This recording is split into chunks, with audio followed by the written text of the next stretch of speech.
Videotape doesn't last quite as well as film does, have you noticed that? I'm thrilled to introduce Ian Orsley to the stage. He's been involved with qpac from the beginning, well before the beginning really. He worked as a mechanical manager, production manager, scenery construction manager, designed several shows for the concert hall, and then when he retired in 2008, continued his association with qpac when he was commissioned by the then director to make models of the Lyric Theatre and Concert Hall. And he also took patrons on technical tours of the centre. And what an experience that would have been to have somebody with all that knowledge and history here leading a tour. Please make him very welcome. Now, Ian, when they said we've got to interview Ian Orsley, Ian Orsley and Kay, who ran the front of house, and who else? Tony Gould. You were the folks who were pulling it all together. And I was reading just how few people there were involved back in the day to get it going. I've got in my notes here something about, what was it, 14 full-time staff? I opened in 82, 76 permanent staff, 16 box office staff. But you were here from the very, very beginning of all of this when you were asked to work with Tony Gould. Now, what were you doing as the technical guy? Because wasn't this all Robin Gibson's to build?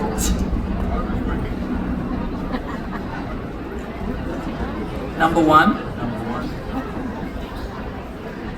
Testing. Yeah. Thank you. Can I tell a little joke? Yes. Why do sound people always go test 1, 2, test 1, 2? Why? Well, they don't want to count to 3 because on 3 they've got a lift. Sorry. In 1981, I was working for the Australian Opera Company, the Australian Opera in Sydney, in their workshops, when I was asked to take on the role of technical coordinator here. We had a team of 3 in the technical department: Tony Evingham, the controller, Alan Knox, deputy, and myself. I was the 9th person on staff in January of 1982. So as you can see, Ellen, there were a few of us, and that remained that way for a long time until February 1984. We went up to 14 staff members. So for a long time, there was just a very small connect core of people who were focused on making sure that this Performing Arts Centre operated correctly. And what's interesting, you and I were having the discussion earlier, unlike the Sydney Opera House, a dozen or so years earlier, you were there from the beginning, looking after the sight lines and the flying systems and the electrical and lighting systems and the sound systems and all of that, so that this building worked as well inside as it did out, because we love the Sydney Opera House, but boy, it's a tough performance space. It is a very tough performance space, totally different internally to this. Robin Gibson and partners, lead architects Alan Kirkwood and site architect Peter Roy, actually listened to the combined knowledge that the 3 technicians had, and we were able to implement a lot of our own desires into the operational aspects of the venues. Robin Gibson did a fantastic job of putting a very large lyric theatre, a concert hall, and the studio theatre, as it was known then before it became Cremorne, onto this narrow block of land. Yes. So he's done a marvellous job. Yes. But in doing that, he's made sure that the operational spaces worked, and a lot of our input helped along with that aspect. Let's pay tribute to Tony Gould, and I want you to do so by telling me the story. It's February 1984, there's 14 staff and they're going to have an off-site. Yes, So you're going to go down to Surf Air. We went to Surf Air, which Wow. is up on the Sunshine Coast, and despite the sort of atmosphere that might sort of offer up, it was a very intense 4 days.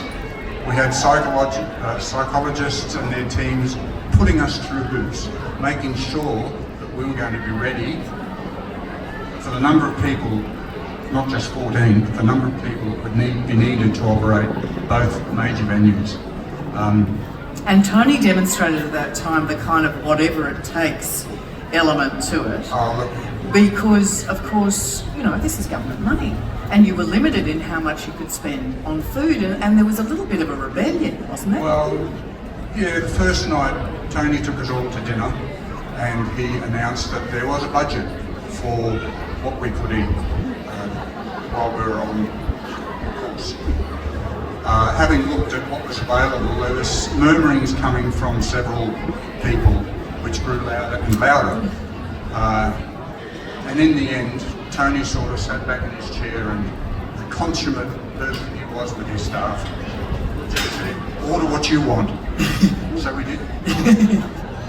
Now, I can't let you go before a little bit of yarning about what goes right and what goes wrong in a place like this. You can tell us so many stories, the badges that I remember seeing as a kid going over to qit, all these proud staff. Because before it was qpac, it was the complex. There was a staff, that's the badge there. I've got a complex, it said. It was a wonderful concert for staff. But tell me some of the stories. Pirates of Penzance, I have to say I adored working here, but I did get to the point that if I was going to be put on the inside and to be the usher one more time to see Pirates of Penzance, I was really going to have to go and work elsewhere. How was the first performance? How did it go? Well, Pirates was put on in January of 1985, long before we opened, and it was there primarily to test the systems that had been installed and make sure they were operational. In 1985, I don't know whether you remember, Brisbane was in a load shedding situation with power. We made the decision not to run the show of Pirates on main power, but to use the standby power from across the road. We linked up the 3 generators that were housed in the cultural centre over there, ran the feed across the Melbourne Street walkway into the Lyric Theatre, and we ran the show for its entire season off that standby power. Unfortunately, it wasn't enough to run the air conditioning. So during performance, the venue sort of warmed up somewhat, might be the way of putting it. During shows, from one show to the next, we were able to open all the foyer doors and allow the airflow through to cool the place down again. But once those doors were closed for the performance, Brisbane weather, ain't it great? I've got another story about Brisbane weather. Yes. If that's all right. Of course. Moscow on ice. Yes. Perfect place to put it on, particularly in winter. Winter's day like this just screams ice, doesn't it? Snow. This was in January as well. Oh, great. In the Lyric Theatre, a skate rink, 180 square metres. It started off probably about 20 millimetres thick. Of ice. Of ice. Over the period of the season, it grew to 75 mil thick. Now, the house curtain was an electrically operated house curtain which had a top dead and a bottom dead.